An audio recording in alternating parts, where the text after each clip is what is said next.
Hallelujah प्रभु यीशुଙ୍କର ମଧୁର ନାମରେ ମୁଁ ଆପଣ ସମସ୍ତଙ୍କୁ ସ୍ୱାଗତ କରୁଛି। ଆସନ୍ତୁ ପ୍ରାର୍ଥନା କରିବା। ପ୍ରିୟ ପ୍ରଭୁ ମୁଁ ଆପଣ ପବିତ୍ର ନାମକୁ ଧନ୍ୟବାଦ କରୁଛି, ପ୍ରଶଂସା କରୁଛି। ଆପଣ ଯେତେ ଲୋକ ଆକୁ ଦେଖିବେ ବ୍ଲେସ୍ ହୁଅନ୍ତୁ, ମୋତେ ମଧ୍ୟ ବଳ ଦେ କହିବା ଧନ୍ୟବାଦ କରୁଛି। ପ୍ରଭୁ ଯୀଶୁଙ୍କ ନାମରେ ମାଗୁଅଛି, ଆମେନ୍ ଆମେନ୍ ଆମେନ୍। ହାଲେଲୁୟା। ମୁଁ ଆପଣ ସମସ୍ତଙ୍କୁ ଆଉ ଏକ ନୂଆ ପ୍ରୋଗ୍ରାମରେ ସ୍ୱାଗତ କରେ। ଆଜିର ବିଷୟ ହେଉଛି ଶୈତାନକୁ ପ୍ରେମରେ ହରେଇବା। हालेलुया। केमती हरेबा? प्रेमरे। काहाकू? शैतान। अर्थ शैतान को प्रेमरे हरेबा। आपण तले एई विषय शुणुथिबे आपण भाबुथिबे शैतान को प्रेमरे केमती हरेबा। हां, शैतान को प्रेमरे आमे हरई परिबा। एकमात्र बाट जोरे प्रभु सु देगी जाइचंती ताहा होछि प्रेम, जहा द्वारा आमे शैतान को हरई परिबा। हिंसा द्वारा नाही। हिंसा द्वारा केबे भी आमे शैतान को हरई परिबा नहीं। दुष्टात्मा मानु हरई परिबा नहीं। मंदात्मा मानु हरई परिबा नहीं। केवल चाहते हरइबा को मंद आत्मा मानू, दुष्टात्मा मानू, शैतान को, ताहाले प्रभु यीशु एक बाट देगी जाइछन्ति। ताहा होछि कोन? ना प्रेम रे। शैतान को प्रेम रे हरइबा। रोमियो पुस्तक 7 पर्वर 19 पद आउ 20 पद। रोमियो पुस्तक 7 पर्वर 19 पद आउ 20 पद। एटी अति सुंदर लिखा जाउची। पाउलो कहउचंती जे मु जहा इच्छा करे ताहा करि पारे नाही, जहा इच्छा न करे ताहा करे। जदि जहा इच्छा करे मु करि न पारे ताले मु आउ ताहा करे नाही। मो भितरे बास करुवा पाप ताहा करे। हालेलुया। पाप ताहा करे अर्थ कोन? ना पाप जदि करिवो कोन करिवो? मंद काम करिवो, खराब काम करिवो। हालेलुया। पाप काम करिवो, अधर्म काम करिवो। अर्थ पाउलो कहउचंती जो पाप गुडा को मु चाहुनी, जो अधर्म गुडा को मु चाहुनी, सेही काम गुडा को मु करूची। तो मु करूनी कारण मु चाहुनी। मु जहा न चाहू जदि मु करूची तेबे ताहा मु करूनी। मोठार बास करुवा पाप ता करूची। हालेलुया। हालेलुया। धरि नियंतु आपण जनक प्रति विचार कले, जनक आपण गाली कले, जनक विषय आपण निंदा कले, जनक किसी विषय आपण चोरी कले, से लोक आपण छाड़िबो, से लोक आपण बाडेइबो, पिटिबो, अपमानित करिवो, बेले पाइले आपण नेकी जेल रे दबो। हालेलुया। कला किए? पाप कला, शैतान कला, दुष्टात्मा कला, मंदात्मा कला। कि दंड पाइला किए? मनुष्य। हालेलुया। कला किए? चोरी किए कला? पाप आत्मा। व्यभिचार किए कला? पाप आत्मा। निंदा किए कला? गाली किए कला? नरहत्या कला किए? पाप आत्मा। कारण पाप हम भीतर बस। आउ लोक मु जहा न चाहे ताहा करूची भाई। मु चाहुनी पाप करिया पय, कि मो द्वारा पाप हेउची। पाप आत्मा गोटे व्यक्ति प्रति ता कार्य को प्रकाश करे। मनुष्यर साहाय्य को नहीं, मनुष्यर रक्त मांस को हाड़ साहाय्य नहीं कि करे, कि दंड किए पाए? मनुष्य पाए। जोटा कि मनुष्य करी न थाए। पाए किए? मनुष्य। करे किए? दुष्टात्मा, शैतान बा मंदात्मा। हालेलुया। जदि आपण पढ़िबे एफिसियो पुस्तक 6 पर्वर 12 पद, एटी अति सुंदर विषय लिखा होछि। एफिसियो पुस्तक 6 पर्वर 12 पद एटी लिखा जाउछि आमान को युद्ध मर्त विरुद्ध रे नुह। हालेलुया। हिंदी आबेले और सुंदर लिखा होछि जे आमान को युद्ध रक्त मांस विरुद्ध रे नुह। युद्ध केतेले सृष्टि हुए? जेतेबेले केही जणे मोर क्षति करे, केही जणे जेतेले कोन जिंस को मोर नष्ट करे, सेतेले कोन होय? युद्ध होय पाए। हालेलुया। किंतु बाइबल कहूची जे आमान को युद्ध मर्त विरुद्ध रे नुह, कि आमान को युद्ध रक्त मांस विरुद्ध रे नुह। से कोन कहू चाहउचंती जे हेई पारे मनुष्य आसी तोर नष्ट करूची, क्षति करूची, किंतु से मनुष्य करू नाही। काहे कि ना रक्त मांस विरुद्ध आमान को युद्ध नुहे। हालेलुया। कि एफिसियो 6 पर 12 पद लिखा जाउची जे आमान को युद्ध प्रकृति का विरुद्ध रे? शैतान विरुद्ध, दुष्टात्मा मान विरुद्ध रे, मंद आत्मा मान विरुद्ध रे। हालेलुया। पापात्मा विरुद्ध रे, अधर्म आत्मा विरुद्ध रे। कारण एमाने कोन करती ना मनुष्य भीतर थाई कि मनुष्य जहा न चाहे ताकू सही जिंस करई थाए। आ जतले सही जिंस मनुष्य करे आ मनुष्य तार दंड पाए, किंतु ना दुष्टात्मा पाए, ना मंदात्मा पाए, ना शैतान पाए। दंड किए पाए? से मनुष्य पाए। सेति में पाउलो कहउचंती जे आमान को युद्ध रक्त मांस विरुद्ध रे नुह। मनुष्यर केवल साहाय्य नहीं थाए, मनुष्य एक माध्यम ही थाए, किंतु करिबा लोक आउ जड़े से शैतान से दुष्ट आत्मा से होची मंद आत्मा। हालेलुया। जदि आपण एफिसियो पुस्तक 2 पर्वर 2 पद पढ़िबे लिखा जाउची एक दुष्टात्मा से कौन करे ना मनुष्य मान भितर प्रवेश करिकी पाप अपराध रे चलई थाए। कौन करे एक दुष्टात्मा गुड़ाक मंदात्मा गुड़ाक मनुष्य भितर थाई कौन करे ना सेमानकु पाप रे अर्थ व्यभिचार पाप माता पिता समाधान न करे पाप नरहत्या करे पाप रागिबा क्रोध करे हिंसा करे गाली करबा ए सब जगह विषय पाप अटे। मिथ्या कथा कहबा कौन जिनिस लोभ करे ए सब विषय पाप अटे।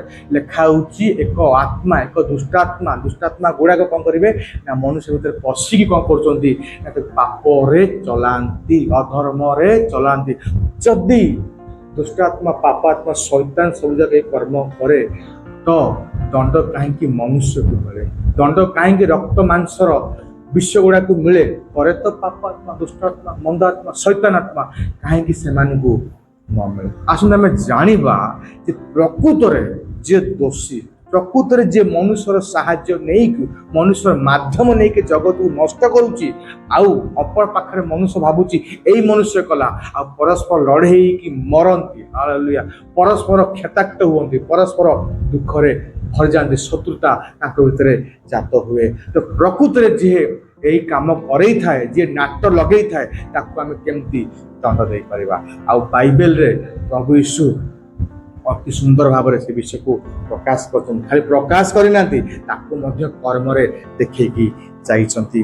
जदि आपण जिसाय 53 पर्वर 5 पद पढ़िबे एठार लिखा जाए जे प्रभु यीशु को क्रूस उपरे कौन कौन कष्ट दुख दिया गला से विषय लिखा जाउची। लिखा जिसाय 53 पर्वर 5 पद लिखा जाउची जे आमान को अधर्म निमंते से कौन है क्षत विक्षत किए गला लोक माने। हालेलुया। अर्थ तांको शरीर को कणा कले। हालेलुया। विभिन्न प्रकार अस्त्र शस्त्र को व्यवहार कर तांको शरीर को कणा किए। हालेलुया। तापर लिखा होची आमन को पाप निमंते से चूर्ण हले। अर्थ कोन ना अधर्म निमंते क्षत विक्षत कले अर्थ शरीर किछि कि जगह को से खंडिया खबरा कले कणा कले किंतु पाप निमंते लिखा जाउची लेखा चूर्ण कले अर्थ तांको मुंडोडु नै गोड़ पर्यंत सबुआडे कणा करता जब रक्त गुड़ाक बाहरी जीव। हालेलुया। अधर्म निमंते क्षत विक्षत कले किंतु पाप बा अपराध निमंते लिखा होची जे मुंडोडु नै कि गोड़ पर्यंत कोन कले ना क्षत गुड़ाक करदेले जब रक्त गुड़ाक बाहरी जीव। तापर लिखा होची आम शांति निमंते से ताड़ना पड़े कौन ताड़ना ताकू प्रथमे गाली कले द्वितीय मुख छेप पकड़े तृतीय विधा चापड़ा मारे। हालेलुया। आउ चतुर्थ कौन कले ठट्टा परिहास कले आ पंचम उल्लग्न करिकी सर्व सम्मुख क्रूस टंगे देले। हालेलुया। ताड़ना दिगला। हालेलुया। आ लिखा होची जे आमे जेपरि सुस्थता प्राप्त हो पारिबु सेति निमित्त 39 कोरड़ा प्रहार अर्थ बांधी दिया गला पिठी रे कंटार चाबुक एभलिया कंटा कंटा थी सब आ मारी मारी पिठी मांस गुड़ा को काढ़ी दिया गला जेपरी शिरा प्रशिरा देखा जेपर रक्त बाहर जेपरी हाड़ देखा। हालेलुया। आपण आश्चर्य होबे एत गुड़ा विषय घटला परे भी प्रभु यीशु ना कथा द्वारा निंदा करुचंती ना आचार व्यवहार द्वारा प्रशंसा करुचंती चुप होइक रहउचंती। हालेलुया। महान परमेश्वर यीशु महान अटंती। हालेलुया।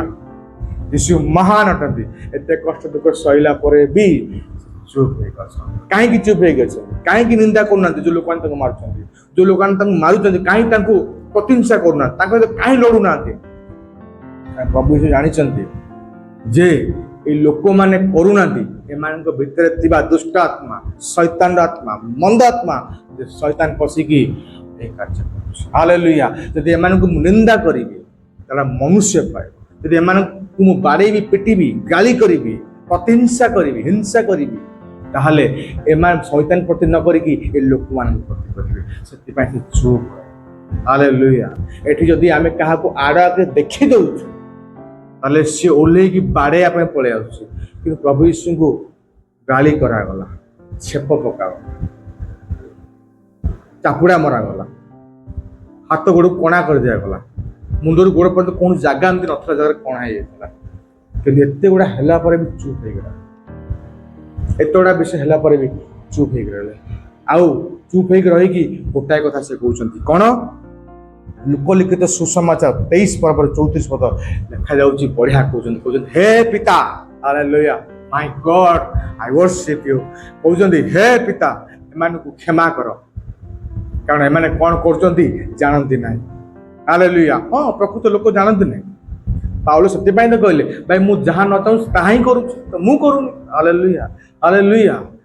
ବ୍ୟକ୍ତି ସେତେବେଳେ ସେ ବିଷୟକୁ ଜାଣିବ ଯେତେବେଳେ ସେ ନିଜ ଇଚ୍ଛାରେ କରିବ। ହାଲେଲୁୟା। ତ ଯୀଶୁଙ୍କୁ ଜଣାଥିଲା, ପ୍ରଭୁ ଯୀଶୁଙ୍କୁ ଜଣାଥିଲା ଯେ ଲୋକମାନେ ଯାହା କରୁଛନ୍ତି ସେ ଜାଣିପାରୁନାହାନ୍ତି ସେ କ'ଣ କରୁଛନ୍ତି। ଏମାନଙ୍କୁ ଶୈତାନ ଚଲଉଛି, ଏମାନଙ୍କୁ ଦୁଷ୍ଟାତ୍ମା ଚଲଉଛି, ଏମାନଙ୍କୁ ମନ୍ଦ ଆତ୍ମା ଚଲଉଛି। ଆଉ ସେଥିପାଇଁ ପ୍ରଭୁ ଯୀଶୁ ଆଉ ଏକ ଉପାୟ ବାହାର କଲେ ଶୈତାନକୁ ଦଣ୍ଡ ଦେବା ପାଇଁ, ମନୁଷ୍ୟକୁ ଏକ ଉପାୟ ବାହାର କଲେ ଶୈତାନକୁ ଦଣ୍ଡ ଦେବା ପାଇଁ, ମନୁଷ୍ୟକୁ ନୁହଁ। ଆଉ ତାହା ସେ ଉପାୟ ଥିଲା ପ୍ରେମ। ହାଲେଲୁୟା। ସେ ଉପାୟ ଥିଲା କ'ଣ? ପ୍ରେମ। ଲେଖା ହେଉଛି ଯେ ଲୋକଲିଖିତ ସୁସମାଚାର 23 ପର୍ବ 34 ପଦରେ ସିଏ କହିଲେ, ହେ ପିତା, ଏମାନେ କ'ଣ କରୁଅଛନ୍ତି ଜାଣନ୍ତି ନାହିଁ, ଏମାନଙ୍କୁ ତୁମେ କ୍ଷମା କର, ଏମାନଙ୍କୁ ତୁମେ କ୍ଷମା କର। କ୍ଷମା ହେଉଛି ପ୍ରେମର ଏକ ଛୋଟ ଅଂଶ। ହାଲେଲୁୟା। କ୍ଷମା ହେଉଛି ପ୍ରେମର ଏକ ଛୋଟ ଅଂଶ। ଯେତେବେଳେ ଏଇ କଥାଟି କହିଲେ ତ ଠିକ କାହାକୁ ଦଣ୍ଡ ଦେଲେ? ମନୁଷ୍ୟକୁ ଦେଲେ ନା ଶୈତାନକୁ ଦେଲେ? ଶୈତାନକୁ ଦେଲେ, ଦୁଷ୍ଟାତ୍ମାକୁ ଦେଲେ, ମନ୍ଦାତ୍ମାକୁ ଦେଲେ। ହାଲେଲୁୟା। ଶୈତାନ ଦୁଷ୍ଟାତ୍ମା ଭାବିଥିବ ଯେମିତି ମୁଁ ଲୋକମାନଙ୍କ ମାଧ୍ୟମ ନେଇକି ଅନ୍ୟରେ କ୍ଷତି କରେ, ସେଇଭଳି ମୁଁ ଲୋକମାନଙ୍କ ମାଧ୍ୟମ ନେଇକି ଯୀଶୁଙ୍କର କ୍ଷତି କରିବି, ଆଉ ଯୀଶୁ ମୋର କିଛି କରିପାରିବେ ନା, ଯୀଶୁ ମୋର କିଛି କରିପାରିବେ ନାହିଁ। କିନ୍ତୁ ପ୍ରଭୁ ଯୀଶୁ କ୍ଷମା କରିବା ଦ୍ୱାରା ବା ପ୍ରେମ କରିବା ଦ୍ୱାରା ଶୈତାନକୁ ପରାଜୟ କଲେ ଆଉ ଦଣ୍ଡ ଦେଲେ। କେମିତି ପରାଜୟ କଲେ, କେମିତି ଦଣ୍ଡ ଦେଲେ? ଆମେ ଯଦି ମାଥ୍ୟୁ ପୁସ୍ତକ 27 ପର୍ବର 51 ପଦ ପଢିବା, ଏଠି ଲେଖାଯାଉଛି କ'ଣ? ଯେତେବେଳେ ପ୍ରଭୁ ଯୀଶୁ କ୍ଷମା ଦେଇକି ମରି ଯାଉଛନ୍ତି, ଅର୍ଥ ପ୍ରେମ କରିକି ମରି ଯାଉଛନ୍ତି, ସେତେବେଳେ ଶୈତାନ ହାରିବା ଆରମ୍ଭ ହେଉଛି। କେମିତି? ଲେଖା ହେଉଛି ଯେ ମନ୍ଦିରର ବିଚ୍ଛେଦ ବସ୍ତ୍ର ଉପରୁ ତଳ ପର୍ଯ୍ୟନ୍ତ 2 ଭାଗ ହେଇକି ଚିରି ଯାଉଛି। ହାଲେଲୁୟା। ଅର୍ଥ ମନ୍ଦିର ମଧ୍ୟକୁ, ଅର୍ଥ ପ୍ରଭୁଙ୍କର ପ୍ରାର୍ଥନା ଗୃହ ମଧ୍ୟକୁ କେବଳ ଯାଜକ ବା ମହାଯାଜକ ଯାଇପାରୁଥିଲା, ସାଧାରଣ ଲୋକମାନେ ଯାଇପାରୁନଥିଲେ। କାହିଁ ଯାଇପାରୁନଥିଲା? ନା ଶୈତାନ ସେମାନଙ୍କ ଭିତରେ ପଶିକି ସେମାନେ ପାପ ଧର୍ମରେ ପୂର୍ଣ୍ଣ କରି ରଖିଥିଲା, ସେମାନଙ୍କୁ ପାପ ଧର୍ମ ବାନ୍ଧିକି ରଖିଥିଲା। ସେଥିପାଇଁ ପାପୀ ଅଧର୍ମୀ ଲୋକ ପରମେଶ୍ୱର ପାଖକୁ ଯାଇପାରୁନଥିଲା। ଯେତେବେଳେ ପ୍ରଭୁ ଯୀଶୁ ଆଉ କ୍ଷମା କଲେ ଲୋକମାନଙ୍କ ପାପକୁ, ଅଧର୍ମ କ୍ଷମା କଲେ, ସେତେବେଳେ ଲୋକଙ୍କ ଅଧର୍ମ ପାପ କ୍ଷମା ହେଇଗଲା, ଲୋକମାନେ ପବିତ୍ର ହେଇଗଲେ। ଆଉ ଲେଖା ହେଉଛି କ'ଣ? ଆଉ ବିଚ୍ଛେଦ ବସ୍ତ୍ରର କିଛି ଆବଶ୍ୟକତା ନାହିଁ। ଉପରୁ ତଳ ପର୍ଯ୍ୟନ୍ତ କ'ଣ ହେଇଗଲା? ଖୋଲିଗଲା, ଚିରିଗଲା, 2 ଭାଗ ହେଇଗଲା। ହାଲେଲୁୟା। ଏହା ଦ୍ୱାରା ପ୍ରଭୁ ଯୀଶୁ ଶୈତାନକୁ ହରେଇଲେ। ନା କ'ଣ? ଯୋଉ ଲୋକମାନଙ୍କୁ ପରମେଶ୍ୱର ଉପସ୍ଥିତିରୁ ସିଏ ପାପ ଅଧର୍ମ ଦ୍ୱାରା ବାନ୍ଧିକି ରଖିଥିଲେ, ଆଉ ପରମେଶ୍ୱର ପ୍ରଭୁ ଯୀଶୁ କ୍ଷମା କରିବା ଦ୍ୱାରା, ପ୍ରେମ କରିବା ଦ୍ୱାରା ସେ ଲୋକମାନଙ୍କୁ ଆଉ ଶୈତାନ କବଳରୁ ପ୍ରଭୁ ଯୀଶୁ ମୁକ୍ତ କରିକି ପରମେଶ୍ୱର ଉପସ୍ଥିତିକୁ ନେବାରେ ସାହାଯ୍ୟ କଲେ। ତାପରେ ଲେଖା ହେଉଛି ଭୂମିକମ୍ପ ଆଉ ଶୈଳ ସବୁ ବିଦୀର୍ଣ୍ଣ ହେଲା। ହାଲେଲୁୟା। ଏ ଜଗତ ମଧ୍ୟ ଶୈତାନ ଅଧୀନ ଥିଲା, କିନ୍ତୁ ପ୍ରଭୁ ଯୀଶୁ କ୍ଷମା ଦେଇକି ମରିଲେ, ଜଗତ ଗୁଡାକ ମଧ୍ୟ, ଜଗତର ପ୍ରତ୍ୟେକ ବିଷୟ ଜଗତ ମଧ୍ୟ ପ୍ରଭୁ ଯୀଶୁଙ୍କର ଅଧୀନ ହେଲା। ଅର୍ଥ ଶୈତାନ ଅଧୀନରୁ ନିଜ ଅଧୀନକୁ ନେଇକି ଆସିଲେ। କେମିତି ଆଣିଲେ? କ୍ଷମା ଦ୍ୱାରା। ତାପରେ ଯୋଉ ଲୋକମାନେ କବର ପ୍ରାପ୍ତ ହେଇଥିଲେ, କବରରେ ମରିକି ଥିଲେ, ପ୍ରଭୁ ଯୀଶୁ କ୍ଷମା ଦେଇକି ମରିଲେ, ଲେଖା ହେଉଛି ଶୈତାନ ଯୋଉ ଲୋକମାନଙ୍କୁ କ'ଣ ନର୍କରେ ବାନ୍ଧିକି ରଖିଥିଲା, ପାତାଳରେ ବାନ୍ଧିକି ରଖିଥିଲା, ତାଙ୍କୁ ନର୍କ ନେବା ପାଇଁ, ମୃତ୍ୟୁ ଆଡ଼କୁ ନେବା ପାଇଁ, ଲେଖା ପ୍ରଭୁ ଯୀଶୁ ଯେତେବେଳେ ମରିକି ବା କ୍ଷମା ଦେଇକି ଆଉ ମରିଲେ, ସେତେବେଳେ କ'ଣ ହେଲା? ନା କବର ଗୁଡ଼ାକ ଭାଙ୍ଗିଗଲା। ହାଲେଲୁୟା। ସମାଧି ଗୁଡ଼ାକ ଭାଙ୍ଗିଗଲା, ଫାଟିଗଲା। ଲୋକମାନେ ଉଠିଲେ, ଆଉ ଉଠିକି ଲୋକମାନଙ୍କ ସହିତ ବୁଲାବୁଲି କଲେ, ବା କରିକି ସବୁ ଗଲେ। କେମିତି ହେଲା? ନା ପ୍ରଭୁ କ୍ଷମା ଦେଇକି ମରିବା ଦ୍ୱାରା ବା ପ୍ରେମ କରିକି ମରିବା ଦ୍ୱାରା। ଶେଷରେ ଲେଖାଯାଉଛି ସତ ସେନାପତି ମାଥ୍ୟୁ ତାର 27 ପର୍ବର 54 ପଦରେ ଲେଖାଯାଉଛି ଯେ କ'ଣ? ସତ ସେନାପତି ଆଉ ତାଙ୍କ ସହିତ ଥିବା ସୈନ୍ୟମାନେ ଅନ୍ୟ ଲୋକମାନେ ଯେତେ ଲୋକ ଥିଲେ ସେମାନେ ଦେଖିକି କହୁଛନ୍ତି ପ୍ରକୃତରେ ଇଏ ଈଶ୍ୱରଙ୍କ ପୁତ୍ର ବା ପ୍ରକୃତରେ ଇଏ ଈଶ୍ୱର ଥିଲେ। କେମିତି? ଆଉ ଟିକେ ପରେ ତ ପ୍ରଭୁ ସହିତ ତାଡ଼ନା କରୁଥିଲ, ମାରୁଥିଲ, ପିଟୁଥିଲ, ବିଭିନ୍ନ ପ୍ରକାର କଥା କହୁଥିଲ, ଥଣ୍ଡା ପରିହାସ କରୁଥିଲ। ଏବେ କ'ଣ ଏମିତି ଘଟିଗଲା ଯେ ତୁମେ କହୁଛ କ'ଣ ଈଶ୍ୱରଙ୍କ ପୁତ୍ର? କ'ଣ ଘଟିଗଲା? ପ୍ରଭୁ ସହିତ କ୍ଷମା ଦେଇକି ମରିଲେ ସେମାନେ ଜାଣିପାରିଲେ ଯେ କ'ଣ ଏ ପ୍ରକୃତି ମଧ୍ୟ ଯୀଶୁଙ୍କର ଅଧୀନ। ହାଲେଲୁୟା। ତାଙ୍କ ମନ ଉପରେ ଯେଉଁ ଶୈତାନ ପ୍ରଭାବ ପକାଇକି ରଖିଥିଲା ଆଉ ସେଥିରୁ ମଧ୍ୟ ସେମାନେ ମୁକ୍ତ ହେଲେ। ପ୍ରିୟ ଭାଇ ଓ ଭଉଣୀମାନେ, ଆମେ ଶୈତାନକୁ ପ୍ରେମ ଦ୍ୱାରା ହରେଇ ପାରିବା ଆଉ ପ୍ରଭୁ ଯୀଶୁ ମଧ୍ୟ ପ୍ରେମ ଦ୍ୱାରା ହରେଇଲେ। ଯେଉଁମାନେ ତାଙ୍କ ପ୍ରତି କଦର୍ଯ୍ୟ ବ୍ୟବହାର କରୁଥିଲେ ସେମାନଙ୍କୁ କ୍ଷମା ଦେଲେ, ଅର୍ଥ ପ୍ରେମ କଲେ ଆଉ ଯାହାଦ୍ୱାରା ଶୈତାନ ହାତରେ ଥିବା ପ୍ରତ୍ୟେକ ବିଷୟ ଗୁଡ଼ାକରୁ ଆଉ ଲୋକମାନଙ୍କୁ ମୁକ୍ତ କଲେ। ଅର୍ଥ ପରମେଶ୍ୱର ଉପସ୍ଥିତିକୁ ଯିବାକୁ ଦେଲେ। ଜଗତକୁ କ'ଣ କଲେ ନା ନିଜେ ଅକ୍ତିଆରକୁ ଆଣିଲେ, ଶୈତାନ ଅଧୀନରୁ କାଢ଼ିଲେ। ଆଉ ସମାଧିରୁ ଲୋକମାନେ ଉଠିଲେ, ପୁନରୁତ୍ଥିତ ହେଲେ। ଆଉ ସତ ସେନାପତି ଯିଏକି କ୍ରୂର ଥିଲା, ନିଷ୍ଠୁର ଥିଲା, ସିଏ ମଧ୍ୟ ତା ଚିନ୍ତାଧାରା, ତା ହୃଦୟ ମଧ୍ୟ ଚେଞ୍ଜ ହେଉଛି। ଅର୍ଥ ଶୈତାନ ମଧ୍ୟ ତା ଭିତରୁ ବାହାରିକି ପଳାଉଛି। ପ୍ରିୟ ଭାଇ ଓ ଭଉଣୀମାନେ, ଆସନ୍ତୁ ଶୈତାନକୁ ପ୍ରେମରେ ହରେଇବା, ଅର୍ଥ ଲୋକମାନଙ୍କୁ କ୍ଷମା କରିବା। ଆଉ ଶେଷ ପଦ ପଢ଼ି ଶେଷ କରିବାକୁ ଚାହୁଁଛି। ପ୍ରଥମ ଯୋହନ 4 ପର୍ବର 7 ପଦ। ପ୍ରଥମ ଯୋହନ 4 ପର୍ବର 7 ପଦ ଲେଖା ହେଉଛି ପରସ୍ପରକୁ ପ୍ରେମ କରିବା। ହାଲେଲୁୟା। ଯଦି ପରସ୍ପରକୁ ପ୍ରେମ କରିବା ତାହେଲେ ଅଟୋମେଟିକ ଶୈତାନ ହାରିବ। ହାଲେଲୁୟା। ପ୍ରଭୁ ଯୀଶୁଙ୍କର ମହିମା। ଆସନ୍ତୁ ପ୍ରାର୍ଥନା କରି ଶେଷ କରିବା। ପିତା, ମୁଁ ଧନ୍ୟବାଦ ପ୍ରଶଂସା କରେ, ତୁମେ ରାଜା। ଆଜିର ବାକ୍ୟ ଦ୍ୱାରା ତୁମେ ସମସ୍ତଙ୍କୁ ଦୟା କରିଛ, ମୋତେ ମଧ୍ୟ କହିବାକୁ ବଳ ଦେଇଛ। ଧନ୍ୟବାଦ କରୁଛି। ପ୍ରାର୍ଥନା ପ୍ରଭୁ ଯୀଶୁଙ୍କ ନାମରେ ମାଗୁଅଛି। ଆମେନ୍, ଆମେନ୍, ଆମେନ୍। ପ୍ରଭୁ ଆପଣ ସମସ୍ତଙ୍କୁ ବ୍ଲେସ୍ କର। ଧନ୍ୟବାଦ।